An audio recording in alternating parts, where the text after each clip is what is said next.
Corona virus चीन की साजिश है, जिनपिंग का बायो वेपन है और ये वुहान लैब से ही निकला है। इस थ्योरी को साबित करने वाले एक नहीं 50 सबूत आप टीवी9 भारतवर्ष पर देख चुके हैं। लेकिन आज की जानकारी सबसे नई है। आज WHO में बैठे जिनपिंग के एजेंट से पर्दा उठेगा और यह भी सच सामने आएगा कि आखिर अमेरिका के विदेश मंत्री ने चीन को धमकी क्यों दी है। देखिए ये वर्ल्ड ब्रेकिंग रिपोर्ट।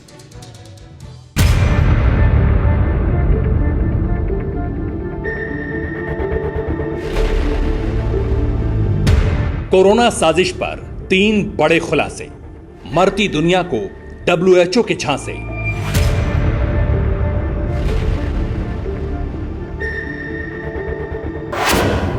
जिनपिंग नंबरी, टेड्रोस 10 नंबरी, WHO में छिपे ड्रैगन की खबरी।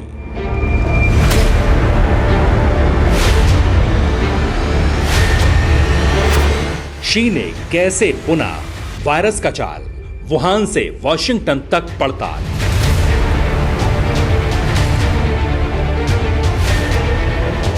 यह चेहरा अगर पूरी दुनिया में 37 लाख से ज्यादा मौतों का दोषी है तो यह शख्स भी इस महापाप में बराबर का आरोपी है। टीवी9 भारतवर्ष पर आपने WHO और चीन के बीच नापाक रिश्ते के कई सबूत देखे हैं, लेकिन आज का खुलासा सबसे नया और सबसे अलग है।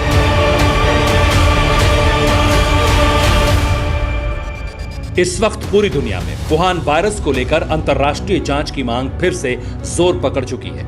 अमेरिका, यूरोप और भारत मिलकर WHO से जिनपिंग की कोरोना साजिश पर दोबारा पड़ताल की मांग कर रहे हैं, लेकिन आरोपों का जवाब चीन की तरफ से आता उससे पहले ही WHO चीन का माउथपीस बनकर प्रकट हो गया।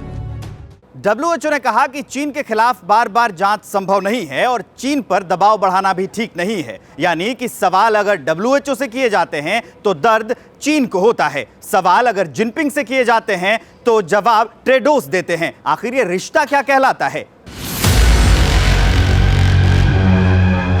अब आपको चीन और WHO के नापाक रिश्ते का लेटेस्ट अपडेट बताते हैं।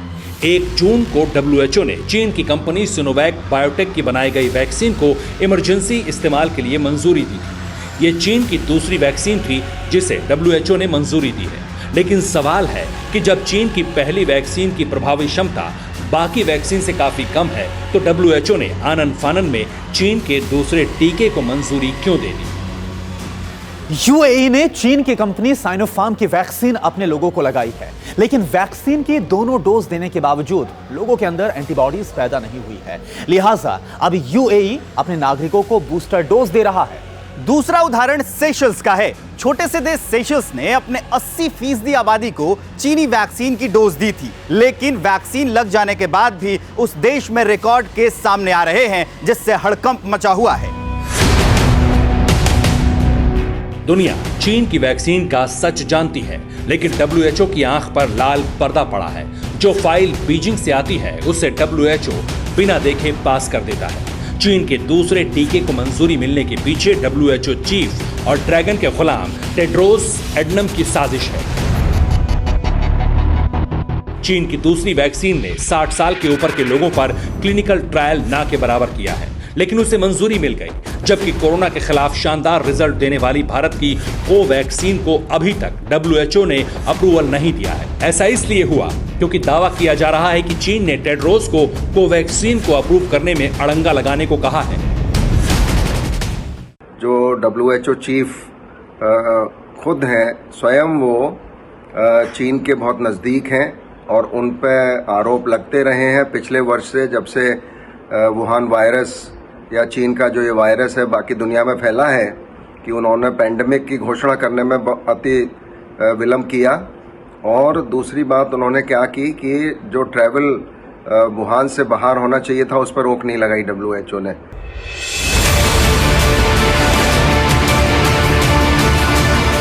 डोनाल्ड ट्रंप के बारे में भले ही किसी की राय कुछ भी हो, लेकिन यह सच है कि कोरोना साजिश के बाद ट्रंप ने WHO को जमकर लताड़ा था, टेड्रोस को कोसा था और कार्रवाई की धमकी भी दी थी।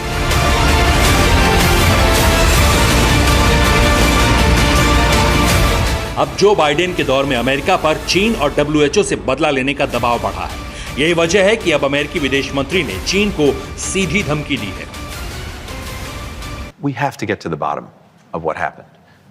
There's accountability, but from my perspective, the most important thing and the most important reason we have to get to the bottom of this is that's the only way we're going to be able to prevent China denies the information, denies the access, denies the transparency that's needed. And you kind of It is expect going- that. Well, let's That's see. been the Because, history. Mike, at the end of the day, it's profoundly in China's interest to do this as well.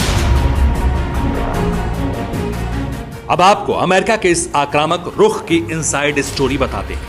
दरअसल 2020 में चीन की corona साजिश के उतने सबूत नहीं मिले जितने 2021 में मिले हैं। दुनिया भर की खुफिया एजेंसीज और मेडिकल एक्सपर्ट्स ने दावा किया है कि कोरोना वायरस वुहान के लैब से ही निकला है और ये प्राकृतिक नहीं बल्कि मैन मेड वायरस है।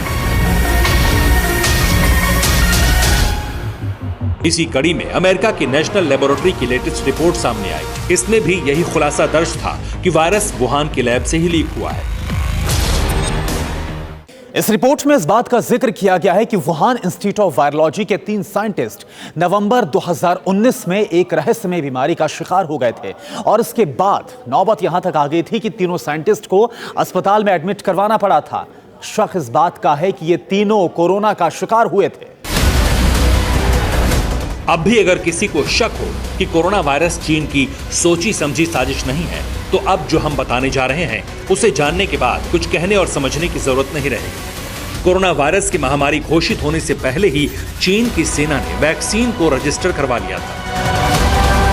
ऑस्ट्रेलियाई अखबार द ऑस्ट्रेलियन के मुताबिक चीन की कम्युनिस्ट पार्टी के बड़े नेता यूसेन झोउ ने 24 फरवरी 2020 को ही कोरोना वैक्सीन के पेटेंट के लिए एप्लीकेशन दी।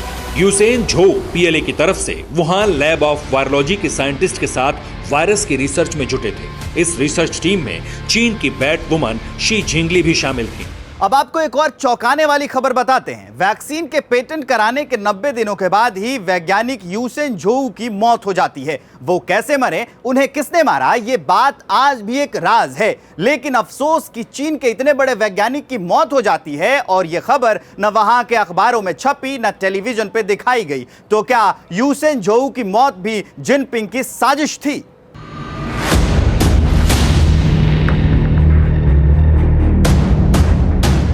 दुनिया भर में 37 लाख से ज्यादा लोग कोरोना से जान गंवा चुके हैं। इसके बावजूद वायरस को फैलाने वाला चीन तरक्की की सीढ़ियां चढ़ रहा है।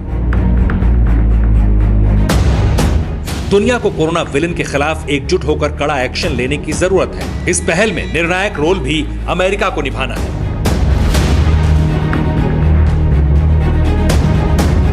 क्योंकि उसे नुकसान सबसे ज्यादा हुआ है और दांव उसकी सुपर पावर की कुर्सी पर है। Bureau report, TV9 Bharatvarsh. परवाह देश की, सोमवार से शुक्रवार रात 10 बजे TV9 भारतवर्ष पर।